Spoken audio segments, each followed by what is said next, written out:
Assalomu alaykum hurmatli tomoshabinlar. Har birimiz bunday ko'ngilsiz hodisa ustidan chiqib qolishimiz mumkin. Mana bunday paytda biz bu jabrlangan odamga to'g'ri yordam ko'rsatishni bilishimiz shart. Endi bunday hollarda ba'zida noto'g'ri harakatlar kuzatilmoqda. Noto'g'ri harakatlarga nima kiradi? Mana tasavvur qilamiz, kimdir mashina urib ketadi, kimdir daraxtdan binodan qulab tushadi. Qanday noto'g'ri harakat qilinyapti? Birinchi qilinadigan harakat buni yugurib kelib ko'tarib olishyapti. Ko'tarib olish mumkinmidi? Ko'tarib olish mumkin emas. Chunki jarohatlar bo'lsa, singanlar bo'lsa, uni asoratlarni ko'paytirib qo'yamiz. Ikkinchi qilinadigan harakat bu yotgan odamni chetga olishyapti. Chetga olish ham asoratlarga sabab bo'ladi. Uchinchi harakat mashina to'xtatib, tez yordamni kutmasdan kasalxonaga olib borishyapti. Endi bu tez yordamni kutmasdan tezda kasalxonaga yetkazish bu yaxshi narsa, lekin bir narsani hisobga olish kerak. Jabrlangan odamni mashinaga o'tkazish uchun uni 3 marta buklashga to'g'ri keladi. Buklash mumkinmidi? Yana mumkin emas. Yana nima bor? Yana ortiqcha asoratlar bor.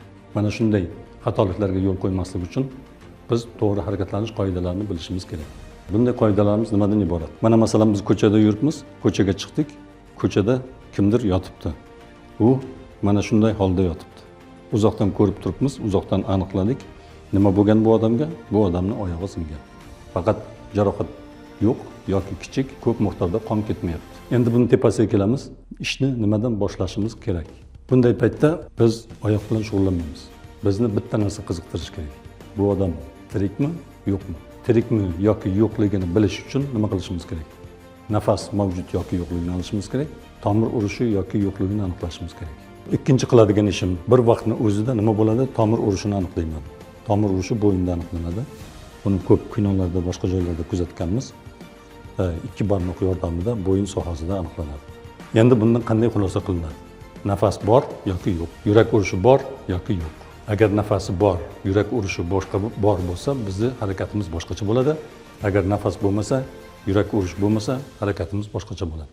Qachonki biz nafas olmayotgan, yuragi urmayotgan odamga duch kelib qoladigan bo'lsak, biz bu odamga o'zimiz, men o'zim boshqa yordam kutmasdan o'zim sun'iy nafas berishim kerak, yuragini massaj qilishim kerak, yuragini tiklashim kerak.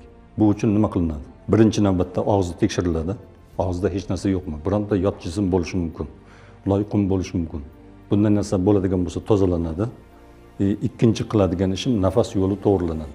Bizda hammamizda nafas yo'limiz to'g'ri emas. Qiyshiq bir tomondan kiradi, buriladi. Va buni qanday to'g'rilash kerak? Bo'yinni orqaga egish kerak. Demak, men qanday yo'l tutaman? Bo'yinni orqaga egaman. Nafas yo'li qisman to'g'rilandi. Keyingi qiladigan ishim nima bo'ladi? Pastki jag'ni ko'tarish kerak. Bu nima degani? Mana pastki jag, yuqori jag. Odam tepaga qarab yotibdimi? Hushdan ketdimi? Jag'i bo'shashadi, pastga tushadi. Til osiladi, pastga tushadi. Nafas yo'lini bekitib qo'yadi. Nima qilishim kerak? Jag'ni tepaga ko'tarishim kerak. Tepaga ko'tardim, bu joyda turgan til ham tepaga ko'tarildi. Nafas yo'li ochildi. Mana shunday holatda burnimni bekitdim, og'zidan yaxshilab sun'iy nafas berdim. O'pkamni havoga to'ldirdim, pufladim, o'pkaga yubordim. Og'izdan berish mumkin. Og'zi yaroqsiz holatda jarohat bo'ladigan bo'lsa, burundan berish mumkin. Chaqaloq kichkina yosh bola bo'ladigan bo'lsa, ham og'iz, ham burunni qamrab olib nafas berish mumkin.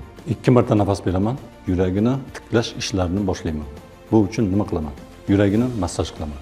Yuragini massaj qilish uchun men yurakni qidirmayman. Hammamizga ma'lum, yurak biroz chapda joylashgan.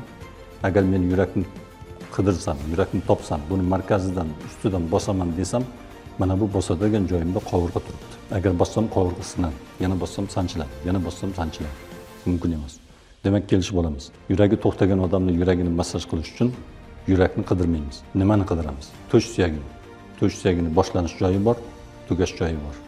Tugash joyini topamiz. Tugash joyida o'simtasi bor. Mana shu o'simtani bossak, sinadi, yana bossak sanchiladi. Bu o'simta 2 barmoq tengligiga teng. Demak, tugagan joydan 2 barmoq o'lchadik. Tepasidan kaftimizni qo'ydik. Kaftimizni faqat shu joyiga tegish kerak, to'sh suyagiga, yurakka emas, qovurg'aga emas, ko'krak qafasining boshqa joyiga emas. Boshqa joyga bosmaslik uchun qo'limni cheklashim kerak, chegaralashim kerak. Bosimni faqat shu joy bilan berishim kerak. Boshladim. Mana bu to'g'ri harakat. To'g'ri harakatim ko'rinib turibdi. Buning funksiyasida 2 marta nafas berish kerak, 30 marta bosish kerak.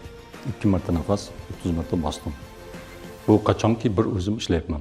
Agar sherigim bo'ladigan bo'lsa, bir marta nafas, 15 marta bosish. Sherigim bir marta nafas beradi, 15 marta bosaman. Sherigim bitta nafas, 15 marta bosdim. Agar 3 kishi bo'ladigan bo'lsak, 3-odam oyog'ini ko'tarib turadi. Maqsad nima bo'ladi? Qonni hammasini yurakka yuborish kerak, miyaga yuborish kerak. Yurak muhim, miya muhim. Endi oyog'ini ko'targanda albatta jarohatlarni, shikastlarni hisobga olgan holda.